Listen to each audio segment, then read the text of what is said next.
Welcome to Tell Us a Story, the podcast by Belmont City Press, where entrepreneurs and sales professionals share their journeys, insights, and strategies for success. In each episode, our guests reveal how they've overcome challenges, established their brands, and leveraged their stories to promote their businesses so you can too. I'm Red Hilton, your host for this episode. Today I'm joined by Anne Soares, who is a lifetime real estate advisor of Revolv Real Estate in Massachusetts and Rhode Island. So, Anne, tell us a story. Hey everyone, I'm Anne Soares, and at Revolv Real Estate, we help pets and the humans who love them find a perfect place to call home with a specific purpose of making sure they have a space to create great memories. Our ideal clients are pet owners who have outgrown their current homes, or people who would love to have a pet but don't currently have the space and are looking for a trusted advisor that offers unwavering dedication and a personalized approach. You can learn more about me on my website at annesoares.com, and I can easily be reached through the Contact Me page on my website. Be sure to reach out so that finding your next home can be a walk in the park. A walk in the park, indeed, Anne. That's fabulous. Do me a favor. Connect your love of dogs, or shall I say pets, and your love of real estate. Connect those two for me. One of the biggest ways that I do this is through my contributions to rescues. A portion of every commission check that I earn is donated to Save a Lab Rescue, which is the rescue that I adopted my two girls, Zoe and Zola, from. And it's also incredibly rewarding for me to find out that my clients have rescued pets shortly after they purchased their home. Those Facebook posts are just fantastic to see. That's amazing. I feel like a lot of people sort of buy a home or look for housing with pets usually in the back of their mind if it's something that they want and everything else.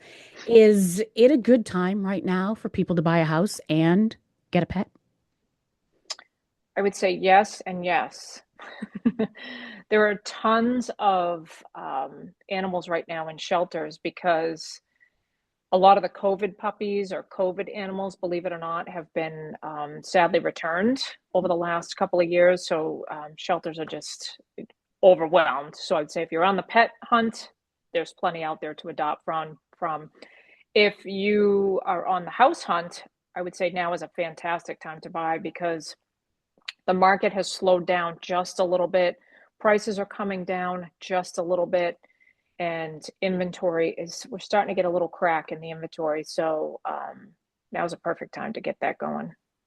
That's fabulous. So, talk to me about some advice that you would give specifically, I think, to like that Gen Y, Gen Z range, because I feel like they may think, given what they see in the news or how they feel in their wallet, that this may not be a good time for them to buy, or they may not be able to afford it. So, what is your top, two or three tips, let's say, for Gen Y and Gen Z?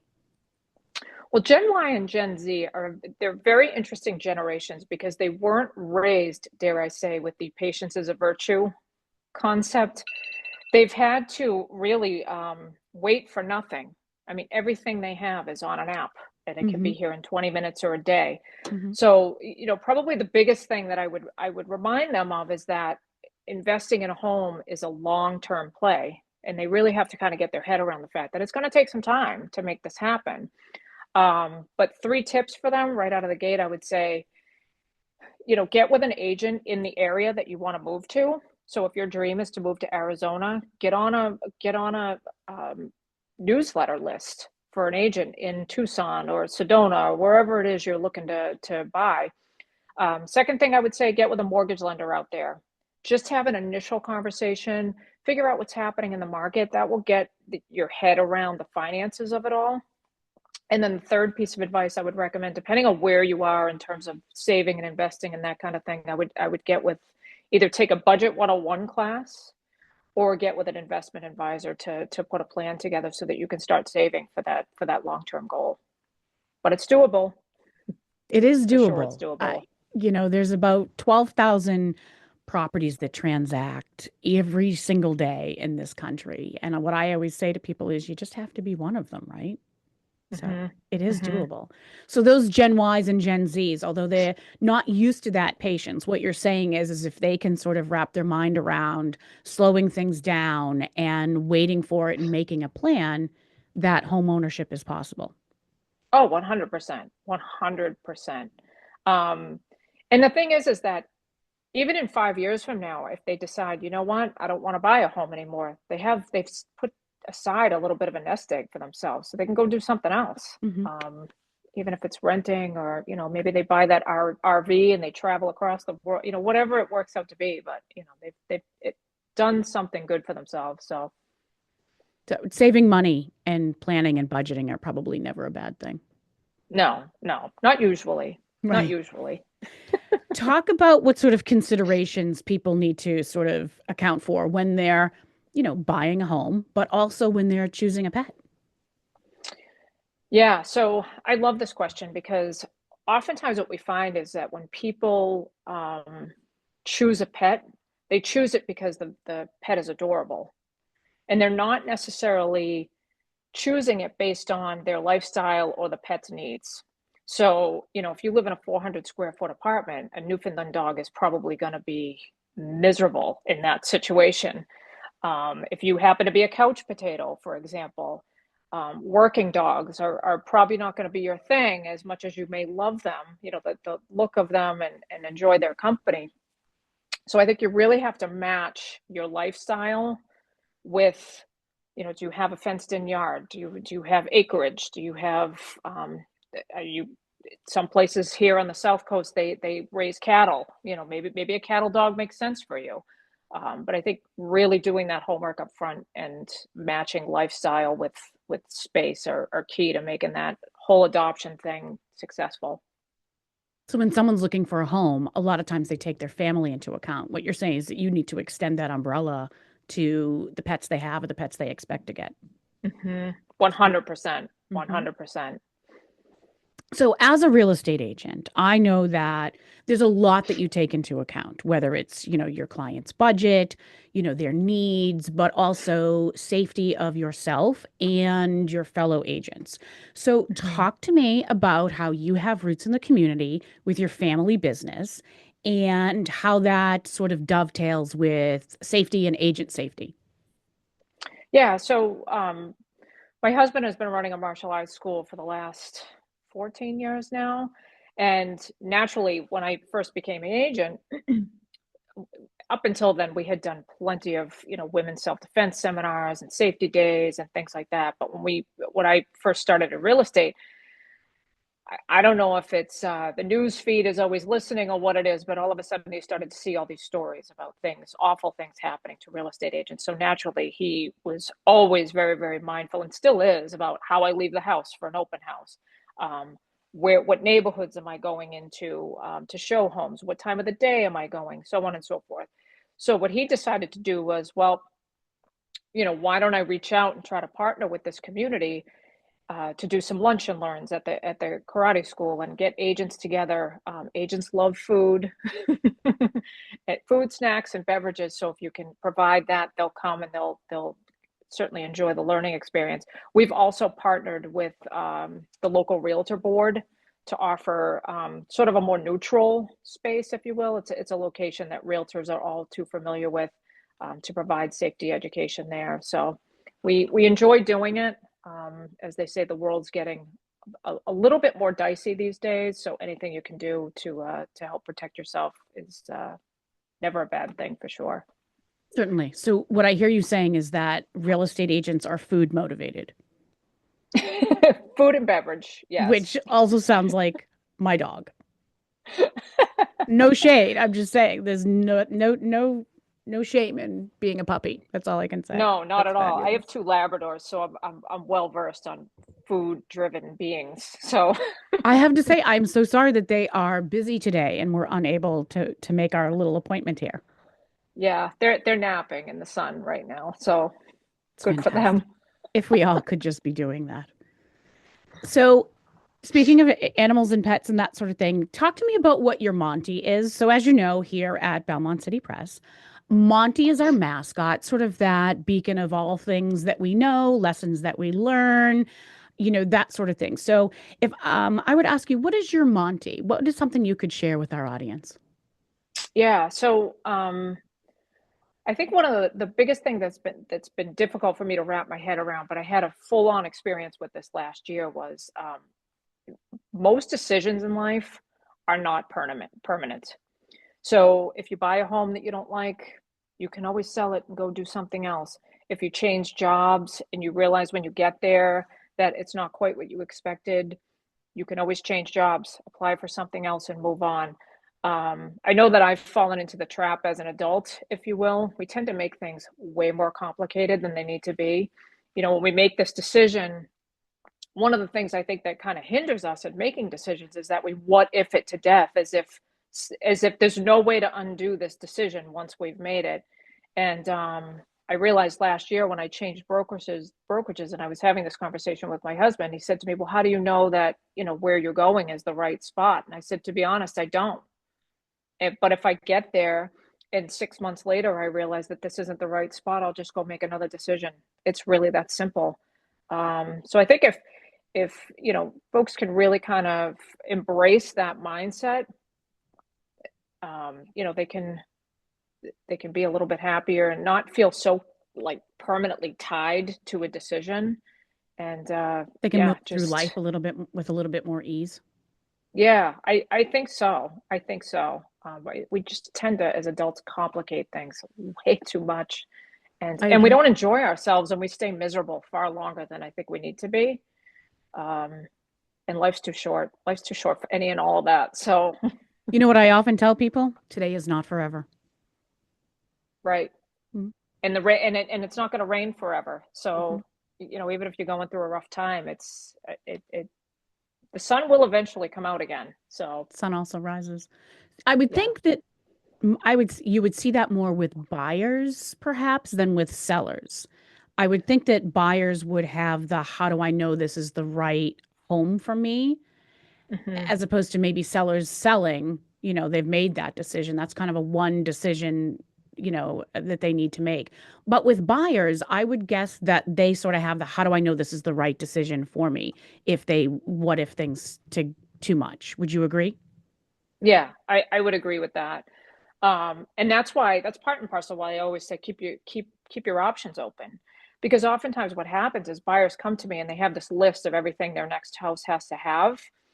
And I think it's great that buyers know and understand what they're looking for so that you're not sort of all over the place. Um, but if you're looking for, one house that might be available on one street in a certain town, and that never comes to fruition, and now you're having the conversation about, well, what if we look on this street or this town or whatever, then I think a lot of that, they get into their head about, well, I really wanted X, and unfortunately we're still in a low inventory market, so I think it's even more important to just take the lid off the box a little bit and just Cast a wide see net. what's out there. Hmm. See what's out there. Explore your options. I've had a couple of buyers that I was in this exact boat with, and then I showed them a couple of houses, and they said, "Well, I think that might be too small, or I don't know." And then sure enough, they wound up buying it. So it's you just never know. Do you think a good piece of advice for people, especially buyers, obviously, that just go see the house? Even if you don't think you like it, it's better to check it off because you know than you sort of think and maybe miss out on an opportunity? Yeah, 100%. And I would say that that's true when we're talking about square footage. And I Mm, was just having this conversation with a buyer over the weekend because she said to me, "Well, how many square feet do you think I need?" I said, "It depends on how it's laid out. mm. So go look at it, see how the rooms are laid out, see how the space is laid out, see if there's space down in the basement that you can refinish." Um, so there's just so many things that play into it, but in general, I think life is more fun with options. So just leave them all on the table and let the journey take its course. I guess having more than one tennis ball to play with, if we want to make a dog reference. Are you ready, my friend, for our rapid fire Q&A? Let's do it. I mean, that's the reason Let's we're do all it. here, isn't it? So what I'm going to do is I'm going to give you two choices. And I'm going to ask you what you think and whatever speaks to you the most. You tell me what you think. And then my job is to tell you if you're right or wrong. No, my job is to just sort of get to know you outside of real estate and dogs, potentially. All right. So you ready? Awesome. Let's Would do you it. rather take a cooking class or a dance class? Dancing. Okay. All right. Would you rather go to karaoke or trivia night? Trivia. Okay. Would you rather go on a road trip or a cruise? Road trip. Okay. All right. We're learning here. Kindle or paperback? Ooh, paperback. All right. Theme park or water park? Water. Oh, that's the wrong answer. Absolutely. No, absolutely. Absolutely wrong answer. I don't do Um, heights. I can understand that, but I'm not getting wet, with other people, especially. People soup, I believe it's what it's called. Um, do you order fries or onion rings? There's only one right answer here, Ann. I'm telling you. Fries. Okay, French that is fries. not the right answer. Sorry. All right. Wine or beer? Ooh, wine. Okay. All right. You're making your way back here. Are you a morning person or a night owl? Both ish. I'm Okay. in real estate. I mean, Yeah. we're sort of round the clock. You don't sleep. You don't sleep. Spicy or mild? Spicy. Okay. Well, now we know that is wrong. Okay. All right. So as you know, and thank you for that, the guest before you left behind a question for you to answer here on our show. So are you ready for your guest to guest question? Sure. All Let's right. do it. Can you share a specific success story from one of your clients that illustrates the impact of your coaching and advice to them? So, a couple of years ago, I had a client that went through a very unfortunate situation and we sold her house and then COVID hit. So, the plan originally was I'm going to sell my house, wait a year, buy something else because she was going to need some time to save some money. Well, COVID came to town and just blew that plan right out of the water. And fast forward probably till about 2022, interest rates were just, and I kept telling her, I know this is hard. Hang in there, keep saving your money, keep doing the right things. And she would come to me and say, I'm just going to throw my hands up and go rent. And I said, do not do that. She had her sights on adopting another dog. I said, first of all, you're not going to find a rental that'll allow you to have, the dog you want, so on and so forth. So anyway, she took my advice. There was a lot of blood, sweat, and tears along the way. But in 2023, at the end of the year, right before Christmas of all times of year, she closed on her house finally. So we were just so Oh, thrilled to have, and it was a house, by the way, I will add, that was not anything like what she described she originally wanted for me. It was a renovation. The house needed some renovations, which she initially did not want to get involved in. But she went in, she closed, she tore down a wall, put a new kitchen in, and is loving life now. And she also adopted a new Labrador Retriever after that. So oh. So she got what she yeah, wanted in the end, and she needed to wait 100%. and be patient.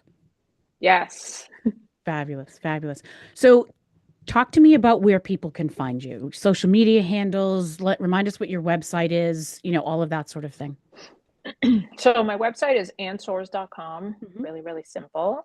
I am on Facebook, Instagram, and TikTok. Facebook and Instagram, my handle is Realtor Who Loves Pets, and TikTok, same handle, Realtor Who Loves Pets. Fabulous. If I gave you 60 seconds to tell us a story, what would the world learn from you? So in the world of realtors, we have this code of ethics and things that we need to abide by, which I fully embrace that. And there's an acronym out there called OLD CAR, and I won't get into what all the letters mean, but the first letter in that is obedience. And it is really there just to sort of remind realtors where their loyalties lie, who their fiduciary duty belongs to, And at the end of the day, to remind you that you work for this person.